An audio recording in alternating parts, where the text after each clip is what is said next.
Hello, dear students. How are you all? I hope all of you are fine. Welcome back to my channel, Educational Corner.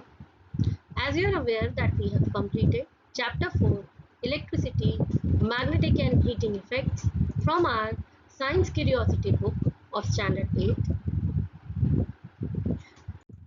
We have completed explanation in two parts, Part 1 and Part 2,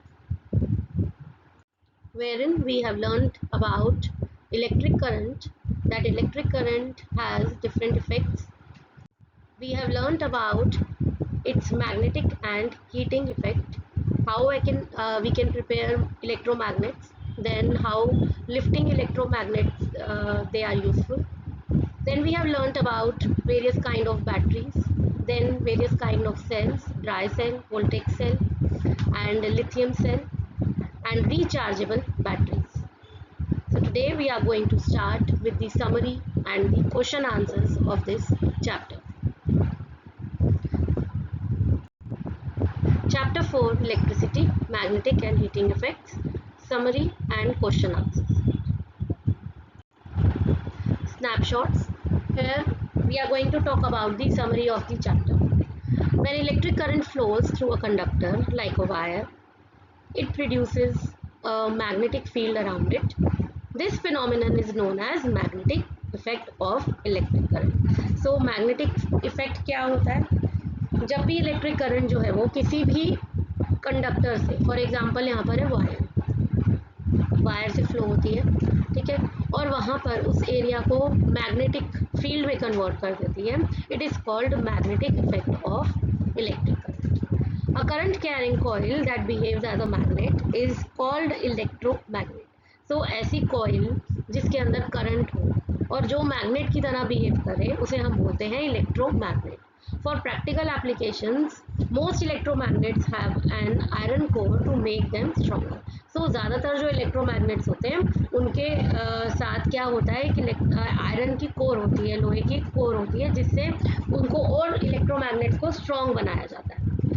Generation of heat in conductors due to flow of electric current is known as heating effect of electric current.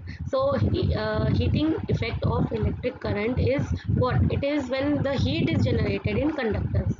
किसी भी conductor में, किसी wire में for example, जब heat generate होती है बहुत ज़्यादा, क्योंकि हम इलेक्ट्रिक करंट को फ्लो कर रहे हैं, चला रहे हैं, इस वजह say that is called heating effect of electric current. A cell or a battery is a device that generates electric current because of chemical reactions taking place inside it. So एक cell या फिर एक battery, ये एक ऐसे device हैं जिनके अंदर इलेक्ट्रिक करंट जनरेट होता है. क्यों होता है? क्योंकि इनके अंदर एक केमिकल रिएक्शन होते हैं जो चल रहे होते हैं, इस वजह से. और जब वो केमिकल फिनिश हो जाता है तो सेल और battery is said to be dead. Rechargeable batteries can be recharged and reused multiple times. So rechargeable batteries वो होती हैं जिनको हम बार बार चार्ज कर सकते हैं और बार बार यूज कर सकते हैं around multiple times. Now let's come to the back exercise question answers. Keep the curiosity alive, fill in the blanks. The solution used in a voltaic cell is called. So we have learned about voltaic cell, that it is also called galvanic cell, and it is basically it has electrodes, that is the metal rods, as well as it has some solution into it which is called electrolyte. So the solution is called electrolyte. A current carrying coil behaves like a current which is carrying coil, it behaves like a magnet and it is called a electromagnet. Choose the correct option. Dry cells are less potable compared to voltaic cells. So this statement is totally false. Why? Because dry cells are more portable. They are easy to carry from one place to another. But here it is written dry cells are less portable. So this is false. A coil becomes an electromagnet only when electric current flows through it. तो एक coil जो है वो electromagnet कब बनता है? जब हम electric current को flow करते हैं, मतलब on करते हैं तब. So this is true. An electromagnet using a single cell attracts more iron clips than an same electromagnet with battery of 2 cells. So this is totally false, क्योंकि एक electromagnet जिसमें सिर्फ एक single cell है, ठीक है, वो more iron clips को attract नहीं कर सकता, बल्कि जिसमें बैटरी है टू और मोर सेल्स की, वो ज़्यादा आयरन क्लिप्स को, आयरन पेपर क्लिप्स को ट्रैक करेगा. So this is false. Let's come to the next question.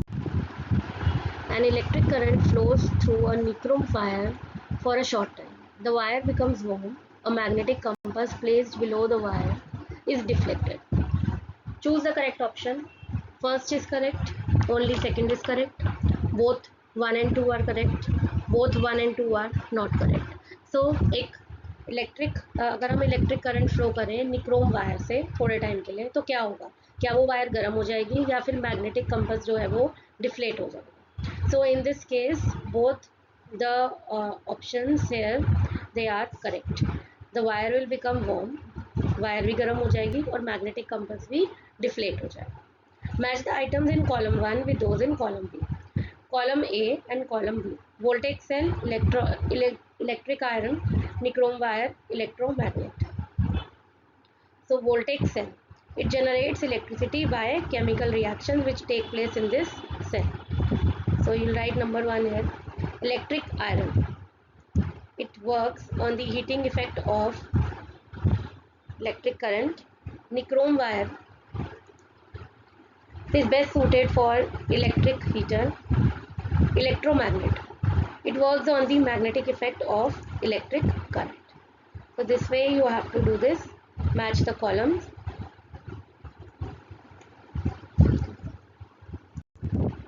Nichrome wire is commonly used in electrical heating devices because it is good conductor of electricity, generates more heat for a given current, cheaper than copper, or is insulator of electricity.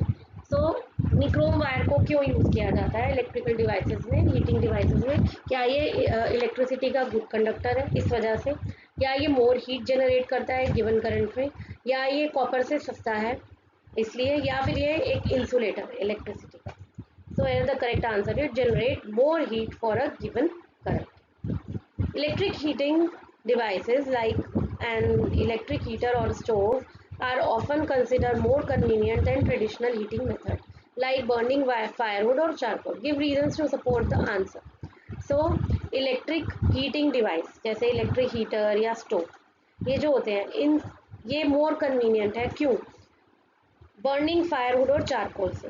आपको पता है जब charcoal को burn किया जाता है या firewood को बर्न किया जाता है तो अलग तरीके का धुआं निकलता है, स्मोक निकलता है, which is not good for the environment as well as you may also get certain diseases like breathing issues like asthma. तो एक तो this is the reason. Second reason is electric heater और stove जो हैं they are more convenient because they require less space than burning firewood and charcoal. So traditional methods like burning firewood or charcoal are not convenient because more space in household is required to store dry firewood or charcoal. इनके लिए ज़्यादा space चाहिए. The smoke arising from the burning of firewood or charcoal give a burning sensation to eyes and make us breathing difficult. तो हमारी breathing को difficult करके burning sensation जो है वो increase करती है. Then the burning of firewood or charcoal release harmful gases. Harmful gases को ये increase करती है. ठीक है, harmful gases है कार्बन मोनोऑक्साइड जो बहुत ही poisonous gas है. ठीक है, these gases pollute the air we breathe and are not good for our environment. ये हमारे environment के लिए अच्छी नहीं. Okay, so that is why traditional methods, जो पुराने methods हैं, traditional पुराने methods हैं, वो आज के जो methods हैं, जैसे आज के जो devices हम use करते हैं, they are not as convenient as the methods which we use today. Now look at the following figure 4.4a. If the compass placed near the coil deflects, draw an arrow on the diagram to show the path of the electric current. Explain why the compass needle moves when current flows. Predict what happens to the deflection if you reverse the battery terminal. So here we have the diagram. In this diagram, we are going to find out that what will happen if the compass is placed near the coil.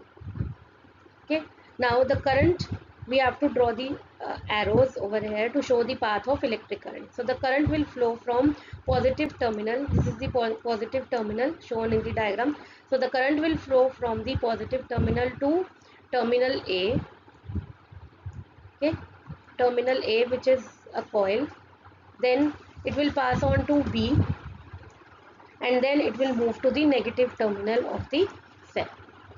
So the current flows from the positive terminal of the cell to the end marked A of the coil, then through the coil to the end marked B to the negative terminal of the cell shown in red arrows. Explain why the compass needle moves when current flow. Compass की needle क्यों move करेगी जब current flow होगा? The compass needle moves as the coil becomes a magnet on passing the current through it, and the compass needle in its magnetic field moves. So जो compass needle इसलिए move करेगी क्योंकि जो coil है वो एक magnet बन चुका है, और जब उसमें करंट पास होगा तो वो एक मैग्नेटिक फील्ड जो है वहाँ पर बनेगी, और इस वजह से कंपस की जो नीडल है वो डिफ्लेक्ट करेगी, मूव करेगी. Predict what will happen to the deflection if you reverse the battery terminal. When we reverse the battery terminal, the poles of coil electromagnet change. अगर हम बैटरी टर्मिनल को change करते हैं, battery मतलब plus को minus की जगह, minus को प्लस की जगह लाते हैं, तो कॉइल जो है उनके जो पोल्स हैं इलेक्ट्रोमैग्नेट के वो भी चेंज हो जाएंगे, और जो डिफ्लेक्शन होगा इन दी कंपस नीडल ऑल्सो चेंजेस, और कंपस नीडल में जो डिफ्लेक्शन होगा जो सुई हिलेगी वो भी चेंज हो जाएगी. The pole of compass needle that was earlier attracted to coil will move away from it, and the pole of the compass needle will get attracted towards the coil. तो पहले जो मूव अवे हो रहा था, जो वाला जो compass जो पोल था जो दूर जा रहा था वो पास आ जाएगा, ट्रैक करेगा, और जो पहले पास जा रहा था ट्रैक कर रहा था वो दूर चला जाएगा. So this way you have to write this answer. Let's come to the next question. Question number 8. Suppose Sumanna forgets to move the switch of her lifting electromagnet model to off switch position. After some time, the iron nail no longer picks up the iron paper clips, but the wire wrapped around the iron nail is still warm. Why did the lifting electromagnet stop lifting the clips? Give possible reason. अब सुमन्ना ने क्या किया? सुमन्ना ने एक switch जो है ना वो ऑन ही छोड़ दिया इलेक्ट्रोमैग्नेट का, वो ऑफ करना भूल गई उसको, ठीक है. पर थोड़े टाइम के बाद जो आयरन नेल है, अब स्विच ऑन है पर फिर भी वो जो है वो आयरन के जो पेपर क्लिप्स हैं उसको पकड़ नहीं रहा, उसको छोड़ रहा है, मतलब नहीं काम कर रहा वो. तो ऐसा क्या हुआ होगा? और वायर भी जो है वो अभी तक गर्म है, ऐसा क्यों हुआ होगा? उसका रीज़न बताना है कि क्यों लिफ्टिंग इलेक्ट्रोमैग्नेट जो है उसने क्लिप्स को पकड़ना क्यों छोड़ दिया. A lifting electromagnet works only when the current flows through. तो लिफ्टिंग इलेक्ट्रोमैग्नेट तभी वर्क करता है जब करंट उससे फ्लो करता है. Sumanna forgot to switch the electromagnet to off position. सुमन्ना जो है उसने उसको ऑफ करना वो भूल गई. So the current keep flowing for long time. Current जो है वो कॉन्टीन्यूसली फ्लो करता रहा. जैसे हमसे भी कोई बटन अगर ऑन रह जाता है तो उसमें करंट जो है ना वो कॉन्टीन्यूसली फ्लो करता रहता है. This heat energy makes the current carrying warm wire warm. तो जो ये हीट एनर्जी जो हीट थी, ये जो है ये जो करंट में जो हीट थी उससे क्या हुआ, उस गर्मी से जो वायर है वो गर्म हो गई. And it weaken the cell, और उसके अंदर जो सेल्स थे वो भी वीक हो गए. The cell ran out of charge, और इनको जो है सेल जो है वो आउट ऑफ चार्ज हो गए, उनकी चार्जिंग खत्म हो गई. So the electromagnet stop picking iron paper clips. So this way you have to write the answer. Next question, in the following figure 4.11, in which case the LED will glow when the switch is closed. So we have to find कि LED glow कब करेगी. अब आपको यहाँ clearly दिया हुआ है, देखो यहाँ पर आयरन नेल दिया हुआ है, एक जो ये रॉड है और एक कॉपर स्ट्रिप दी हुई है, ठीक है. तो ये क्या है? ये इलेक्ट्रोड्स है. लेमन जूस क्या है? ये इलेक्ट्रोलाइट है. In B figure we have iron nail and copper strip, same दिया हुआ है, ठीक है. बट यहाँ पर आपको प्योर वाटर दिया हुआ है. Pure water you know it is not the good conductor of electricity. So let's see how where will the LED glow. The LED bulb will glow when the switch is closed in case A. A में ही glow करेगा, क्यों? Here the electrolyte is lemon juice. Lemon juice जो है it produces the electricity. So copper and iron plates properly placed in a weak acid or salt solution. Electrolyte हमने पढ़ा था कि कोई एक वीक एसिड या सॉल्ट सोल्यूशन होना चाहिए, तो वो लेमन जूस है. लेमन जूस जो है ना वो ये वीक एसिड है, ठीक है. And it is connected in the circuit to produce electricity. तो ए केस में बल्ब जो है वो हमारा LED जो है वो ग्लो करेगा. बी केस में क्या है? लिक्विड जो है यहाँ पर प्योर वाटर है जो इलेक्ट्रोलाइट है हमारा, but it is poor conductor of electricity, इसलिए ये ग्लो जो है वो नहीं करेगा। Question number 10. Neha keeps the coil exactly the same as in activity 4.4 but slides the iron nail out, leaving only the coiled wire. Will the coil still deflect the compass? If yes, will the deflection be more or less than before? So Neha ने क्या किया है कि जो coil हमारा हमने जो देखा था एक्टिविटी 4.4 में, हमने क्या देखा था कि एक आयरन नेल है और एक आयरन नेल के ऊपर जो है ना इस तरीके से कॉइल लगी हुई है, ठीक है। तो अब नेहा ने क्या किया, जो आयरन नेल थी उसको हटा दिया और सिर्फ यहाँ पर अब क्या रह गई, कॉइल रह गई। तो क्या इसके पास जो कंपास है, ठीक है, क्या वो डिफ्लेट करेगा या नहीं करेगा, वो ये पूछ रहे हैं, ठीक है। इसमें जो भी जो कंपास है क्या वो डिफ्लेट करेगा या नहीं करेगा। तो डिफ्लेट तो वो करेगा। क्यों करेगा? क्योंकि ये जो वायर है, कॉइल है, ये जब हम इलेक्ट्रिसिटी पास करेंगे, इलेक्ट्रिक करंट पास करेंगे तो एक मैग्नेटिक फील्ड खुद से ही बन जाएगी यहाँ पर, जिस वजह से जो नीडल है कंपास की वो डिफ्लेट करेगी। Let us see the answer. So here the answer is yes, the coil will get will deflect the compass even if the iron nail is slid out. The coil gets a magnetic force when current flows through it. तो एक magnetic force बन जाएगी जब current flow होगा।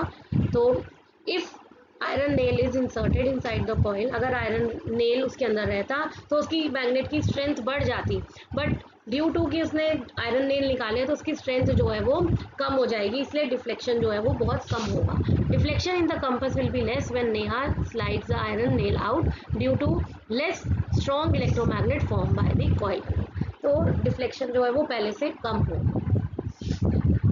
Last question. We have 4 coils of similar shape and size made of iron, copper, aluminium and nichrome shown in figure 4.12. तो iron, copper, aluminium and nichrome आप देख रहे हैं जो है यहाँ पर सेम तरह की कॉइल है, आयरन की, कॉपर की, एल्यूमिनियम की और निक्रोम की। When the current is pass, जब हम करंट पास करेंगे कॉइल्स के थ्रू तो कंपास नीडल जो है वो क्या करेगी, place near the coil will show deflection, deflection show करेगी, मतलब कंपास नीडल जो है वो हिल जाएगी अपनी जगह से। क्या वो सिर्फ सर्किट ए में होगा या सर्किट ए और बी में होगा या ए बी सी में होगा या चारों में होगा? तो the correct answer for this is कि ये होगा किसमें, ये चारों में होगा, ठीक है। अब चारों में क्यों होगा, सबके ऊपर मटेरियल्स अलग हैं बट स्टिल ये सारे सर्किट्स में होगा। The compass needle place near the coil will show deflection in all 4 case. The deflection will not be equal, ये सब में इक्वल नहीं होगा। The magnetic strength of electromagnet depends on the nature of material use. तो जो magnetic strength है ना electromagnet की, वो डिपेंड करती है कि हमने क्या मटेरियल यूज़ किया। सब मैग्नेटिक सब्सटेंस जैसे कि आयरन, निकल and cobalt make strong electromagnet. तो स्ट्रॉन्ग इलेक्ट्रोमैग्नेट किससे बनते हैं, आयरन से, निकल से, कोबाल्ट से, ठीक है। पर जो एल्यूमिनियम है और निक्रोम है, इनके जो अगर सेम शेप और साइज के भी ले लोगे तब भी इक्वली स्ट्रॉन्ग मैग्नेट नहीं बन पाएंगे। तो मटेरियल पे डिपेंड करेगा as well as it also depend on the strength, ठीक है। तो डिफ्लेक्शन किस पे डिपेंड करती है, स्ट्रेंथ पे, कि इलेक्ट्रोमैग्नेट की कितनी स्ट्रेंथ है, उसके हिसाब से जो है वो डिफ्लेक्शन होती है। सो some magnetic substances like iron, nickel and cobalt make strong electromagnet while aluminium and nichrome may be of same shape and size may not make equally strong magnet. The deflection of compass needles may vary depending on the strength of the electromagnet. So compass की जो needle है वो कितनी deflect होगी, ये कैसे पता लगेगा, ये डिपेंड करता है इलेक्ट्रोमैग्नेट की स्ट्रेंथ पे, कि इसकी स्ट्रेंथ कितनी है उस पर डिपेंड करेगा, ठीक है। सो डिफ्लेक्शन जो है वो चारों केसेस में जो है वो होगी, तब चारों सर्किट्स में डिफ्लेक्शन होगी ही होगी, ठीक है। किसी में कम होगी, किसी में ज़्यादा होगी। So with this we have come to the end of this chapter's exercise. I hope you have understood all the questions. I'll see you soon now in my next video with the important points of this lesson. So see you soon. Take care. Goodbye.